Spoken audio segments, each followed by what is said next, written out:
Shalom, jumpa kembali dengan saya Roni Suwono. Ini adalah channel pribadi saya. Sahabat yang saya kasih, Anda yang suka menonton video saya, jangan lupa like setiap kali menonton. Bagikan juga kepada sahabat-sahabat yang Anda cintai, agar semua sahabat-sahabat kita mendapat berkat yang sama.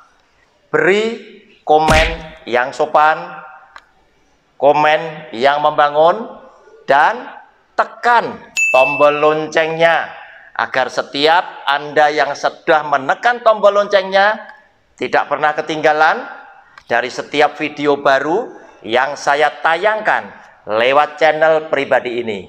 Selamat menikmati. Shalom.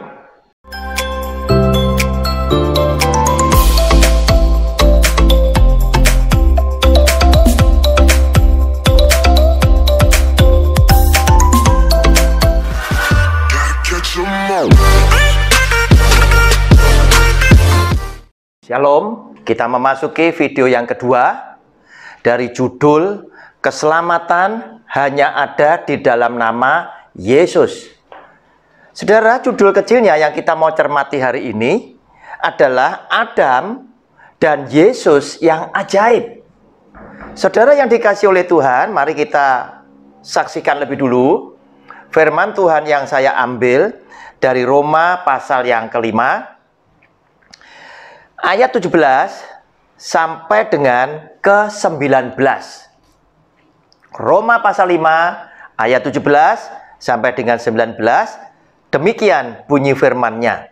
Sebab jika oleh dosa satu orang maut telah berkuasa oleh satu orang itu, maka lebih benar lagi mereka yang telah menerima kelimpahan kasih karunia dan anugerah kebenaran akan hidup dan berkuasa oleh karena satu orang itu, yaitu Yesus Kristus.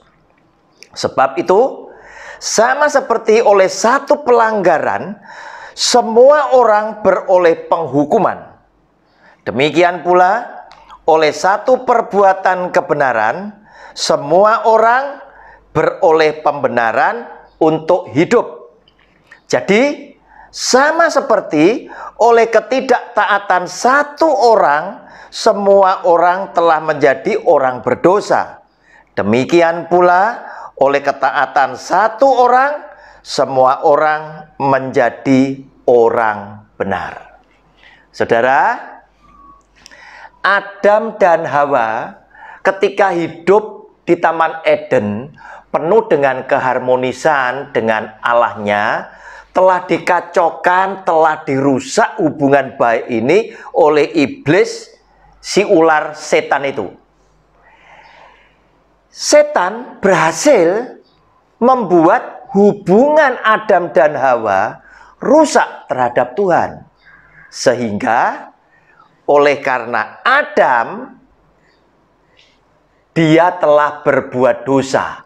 Dan oleh satu pelanggaran, Adam sebagai manusia yang pertama, itu mengakibatkan anak cucu Adam, kita sebagai keturunannya, ikut menanggung akibat dosa yang sudah diperbuat oleh Adam. Saudara, hukum Tuhan tidak bisa ditawar. Hukum Tuhan itu tetap harus berlaku sesuai dengan ketentuan Tuhan sebagai sang pemilik hukum. Tentunya Anda dan saya sebagian juga protes. Tuhan, yang dosa kan Adam. Kenapa kami ikut menanggung dosa sebagai keturunan daripada Adam? Saudara, kita lihat di dalam firman Tuhan, memang kenyataannya adalah demikian. Jika orang tua salah, papa mama berbuat dosa, maka anak cucu cicit keturunannya, keturunan ketiga bahkan keempat, itu yang menanggung. Demikian pula jika yang salah itu adalah pemimpin, Yang salah adalah raja, Daud berbuat dosa, yang sengsara adalah rakyatnya. Dan itu tidak bisa ditawar. Tuhan ingin tunjukkan konsistensinya. Tuhan ingin tunjukkan bahwa aku adalah Tuhan yang maha adil. Maka siapapun yang berbuat dosa harus menanggung risiko, harus menanggung akibat daripada perbuatan dosa itu yang Tuhan sudah tetapkan. Akibat Adam berbuat dosa, satu orang berbuat dosa, semuanya jadi seperti banyak pembicara berkata, manusia punya dosa asal. Nah saudara, apa akibatnya? Dosa daripada Adam membuat anak cucunya timbul kesengsaraan, timbul masalah baru, timbul juga sesuatu yang tidak kita inginkan, yaitu adalah kematian. Kenapa saudara? Sekarang kita lihat, orang bisa mati karena keinginan kedagingan yang diumbar begitu luar biasa, yang ingin dipuaskan sepuas-puasnya, sehingga mengakibatkan roh Tuhan yang ada di dalam kehidupan kita, yang membuat manusia hidup. Saudara mesti ingat, yaitu ketika Tuhan menghembuskan nafas hidupnya, maka Adam menjadi makhluk hidup. Berarti ketika kita hidup, itu karena ada roh Allah yang ada di dalam kita. Nah, dia adalah roh yang kudus. Dia ingin setiap manusia hidup kebenaran, hidup di dalam kekudusan, sehingga membuat roh Tuhan suka tinggal di dalam kita. Tetapi ketika kita berbuat dosa dengan perbuatan yang begitu tercela, maka semua itu akan mendukakan hati Tuhan, membuat hati Tuhan kecewa, maka roh Tuhan nggak akan selama-lamanya tinggal di dalam kehidupan manusia, maka manusia itu pun juga akan harus menghadapi kematian secara jasmani. Dan Tuhan berkata di dalam Kejadian pasal 6 ayat 1 sampai dengan ayat yang ketiga. Saudara lihat. Kejadian pasal 6. Kejadian pasal 6 ayatnya ke-1 sampai dengan yang ketiga. Saya bacakan demikian.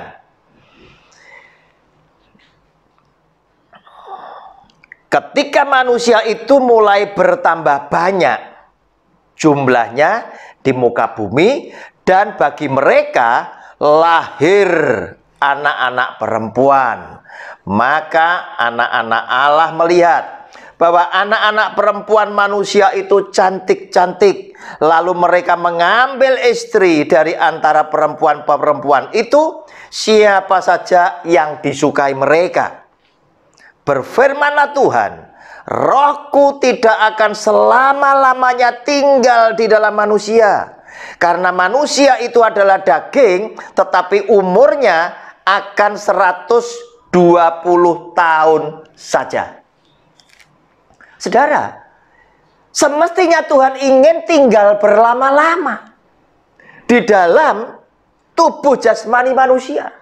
Tetapi oleh karena manusia dengan segala keinginan daging dan hawa nafsunya tidak bisa mengekang, tidak bisa mengendalikan, sehingga begitu mereka melihat manusia di dunia ini menjadi semakin tambah banyak, maka laki-laki mengumbar hawa nafsunya dengan dosa-dosa seksual yang membuat hati Tuhan berduka. Tuhan muak kepada perilaku manusia yang mengumbar nafsu seksual mereka, mengambil begitu banyak perempuan-perempuan cantik untuk dijadikan istrinya sesuka hati mereka. Maka Tuhan berfirman di dalam ayat yang ketiga, rohku tidak akan selama-lamanya tinggal di dalam manusia, karena manusia itu adalah daging, tetapi umurnya akan 120 tahun saja. Dibatasi sama Tuhan seberapa lama dia mau tinggal di dalam tubuh jasmani manusia, karena Tuhan menyaksikan betapa tidak nyamannya dia bersama dengan manusia tersebut yang seringkali melakukan tindakan dosa, kejahatan yang mendukakan hati Dia yang adalah Tuhan yang Maha Suci dan Maha Kudus. Oleh karena itu, kita juga tahu membaca firman Tuhan, engkau harus kudus sebab aku Tuhan adalah kudus. Nah saudara, mengakibatkan manusia harus mati secara jasmani. Dan ketika manusia mati secara jasmani, firman Tuhan beritahukan buat saudara dan saya, tubuh jasmani kita itu akan dari debu kembali ke debu, namun roh yang membuat manusia hidup akan kembali kepada Sang Penciptanya. Untuk apa? Untuk manusia mempertanggungjawabkan kehidupan mereka semasa mereka hidup di dunia, mempertanggungjawabkan kepada Tuhan. Saudara, kita lihat lebih dulu. Hosea pasal yang ke-6. Hosea pasal yang ke-6. Ayatnya yang kedua. Ini adalah nubuatan yang nantinya juga akan digenapi di dalam jati diri hidup Tuhan Yesus. Hosea pasal 6 ayat yang kedua, Ia, perhatikan, ianya huruf besar, karena pertama, akan menghidupkan kita sesudah 2 hari. Sesudah 2 hari. Ditegaskan, pada hari yang ketiga, Ia, tetap huruf besar, berarti Tuhan, akan membangkitkan kita, dan kita akan hidup di hadapannya, huruf besar. Kita berarti adalah umat manusia, semua umat ciptaan Tuhan. Ketika manusia itu mati, ternyata dinubuatkan di dalam kitab Nabi Hosea ini bahwa Tuhan akan membangkitkan kita, akan menghidupkan kita setelah 2 hari. Ditegaskan pada hari ketiga kita akan bangkit dan kita akan hidup di hadapannya, huruf besar. Berarti setiap manusia mati, rohnya yang kembali kepada Tuhan itu akan hidup di hadapan Tuhan setelah 3 hari dia hidup di hadapan Tuhan, bertemu muka dengan Kristus. Saudara, ini digenapi di dalam firman Tuhan. Kita tahu ketika Tuhan Yesus berbicara kepada para muridnya, Dia memperingatkan peristiwa yang penting yang bakal mereka lewati, mereka alami, karena Yesus sebagai Tuhan dan gurunya sendiri berkata 4 kali di dalam Injil Matius bahwa anak manusia akan mati di atas kayu salib. Tetapi pada hari yang ketiga dia akan dibangkitkan kembali oleh Bapaknya. Tuhan Yesus mati, kita tahu hari Jumat. Hari Jumat hitung 1. Hari Sabtu, hari kedua. Hari ketiga adalah hari Minggu. Dan ketika perempuan-perempuan itu datang ke kubur Tuhan Yesus dengan membawa rempah-rempah, mereka menjumpai batu yang menutup kubur Tuhan Yesus sudah terguling. Dan mereka masuk ke dalam kubur Tuhan Yesus dan mereka kaget. Kubur Tuhan Yesus kosong dan mereka berjumpa dengan 2 malaikat yang berkata, Dia sudah bangkit. Saudara, ini adalah nubuatan tentang Kristus dan digenapi dalam hidup Tuhan Yesus. Dia mati hari Jumat, Minggu dia hidup kembali. Saudara, sekarang kita tinggal pilih. Engkau dan saya mau mengumbar hawa nafsu yang menimbulkan kematian kekal? Karena apa? Alkitab menulis, upah dosa adalah maut. Ataukah saudara dan saya mau kembali percaya kepada Kristus dan segala firman-Nya, kita melakukan hidup kita sesuai dengan petunjuk firman-Nya yang menyediakan kasih karunia hidup kekal. Saudara, kita lihat Roma pasal 6 ayat 22. Demikian bunyi firman-Nya, tetapi sekarang setelah kamu dimerdekakan dari dosa dan setelah kamu menjadi hamba Allah, kamu beroleh buah yang membawa kamu kepada pengudusan, dan sebagai kesudahannya ialah hidup yang kekal. Oleh karena itu, saudara, hati-hati menjalani hidup. Jangan kita terjerumus kepada dosa, tetapi tetap hidup di dalam kebenaran firman Allah. Karena kebenaran firman Allah akan membawa saudara dan saya dan semua kita punya keluarga masuk di dalam anugerah keselamatannya Dia, mendapat kasih karunia-Nya, dan kita memperoleh hidup yang kekal di surganya yang mulia. Saudara, jangan pernah kau berputus asa. Kenapa? Karena setiap orang sesungguhnya adalah orang yang dicintai oleh Kristus. Sepanjang engkau punya pikiran, engkau punya tekad, aku ingin hidup benar. Ada orang yang namanya Rahab. Dia adalah orang yang semua masyarakat tahu mereka adalah perempuan sundal. Tetapi suatu hari dia melakukan tindakan yang benar. Ketika Yosua mengutus orang-orang Israel mengintai kota Yeriko sebelum diserang, maka para pengintai ini ketahuan oleh orang-orang Yeriko, dan orang-orang Yeriko akan menangkap dan membunuh mereka. Mereka masuk ke dalam rumah Rahab. Oleh Rahab ditolong dan diselamatkan, disembunyikan, sehingga orang-orang Israel sebagai pengintai yang bertugas lolos dari pengepungan orang-orang Yeriko.